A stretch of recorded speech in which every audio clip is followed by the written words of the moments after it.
Wade Davis got a hold of me and contacted me, told me about the camp, and then the partnership with the NBA, and it sounded like a great opportunity to come in, talk to the kids, and be a part of something special. So.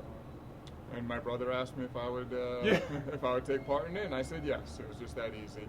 Yeah. Anything that we can do to give back to to the community, especially for the children and for kids and for young people, we're always willing to give back.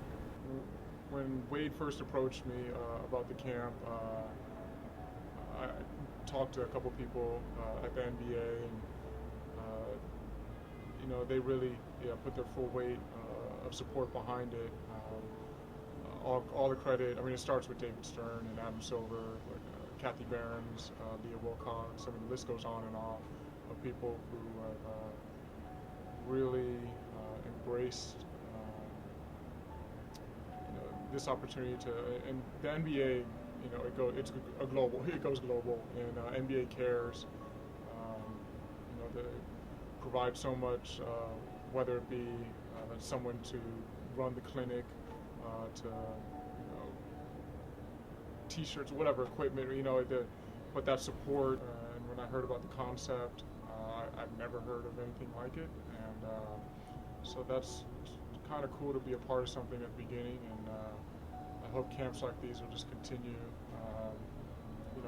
Different sports, not just basketball, but as far as bringing kids together and creating that safe environment where they're learning. That everyone belongs, and everybody has a right to play basketball and team sports.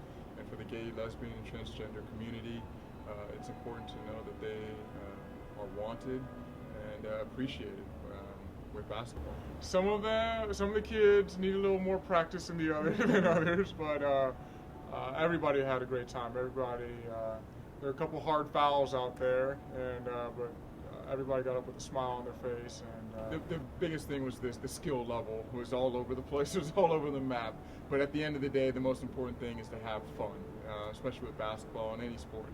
If you're having a good time, you see that smile, that sweat that comes from out there working hard and putting your all into it and having a smile on your face. I think that's the biggest takeaway that the kids and the adults took away.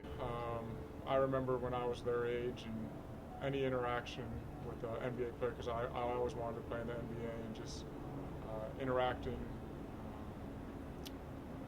with a professional, someone who has achieved something that I was striving for, and it's a cool experience. And then they get to go back at school and say, "Hey, I met so and so," and they're cool, down-to-earth people. At least I hope that's what they say. But it'll be, I think, a great experience, not just for them, but for us too. I think my biggest takeaway is that the kids had fun, and I hope that they got from us that we care. Here are two guys, myself, a former NBA player, my brother, a current NBA player, guys who traveled through the night to be here with them, and take part in it and sweat with the guys, do the activities, have fun with them. I hope that they leave saying, hey, the Collins twins guys, those guys are pretty cool and they care at the end of the day, because we do, and we wouldn't be here if we didn't. The biggest thing that I'll get, most satisfaction, is seeing a kid's face light up and just have fun playing basketball. To me, it's a kids camp. Just watching the young adults, the young people in there busting their butts, trying to learn a sport that they do have some work to go in. However, you can just see the energy and excitement that they brought it out there on the basketball court. So for me, just seeing that excitement that they brought and the smile on their face, really, it's really simple. I mean, it's not brain surgery. It's just playing basketball with a smile on your face. So my brother and I consider myself and my brother very fortunate. Very fortunate. And that we, the teasing and bullying that did take place, whether it be because we were tall, because we were African American. I remember I was changing in a locker room, and a kid said, "Hey, look at your black skin," sort of thing. It's like very random. But I will say that that was a very isolated incident, and my brother and I had very positive childhoods, and whatever adversity that I look at it as an opportunity to grow, to get stronger, and to overcome. And to learn. It's life. You learn, you grow, and you try to overcome it and achieve. And the kids in there definitely had a much harder lot in life than my brother and I had. So we realize how blessed we are and fortunate we are. Very proud that they're here and that they're taking part in this camp. And, when we went to camps as kids, I don't want to say the guy's name, but we went to a NBA players camp, and I didn't see him but the last day. The last day of the camp. It was his own camp. It wasn't like it's like, you know, someone else's camp and then like he's making a guest appearance. It's your camp, your name's on it. And we saw him the last day, and he showed up in his car, and it was nice. But you know, we didn't. We knew that when we wanted to have our camp, we were going to be there, and that's what my brother and I do.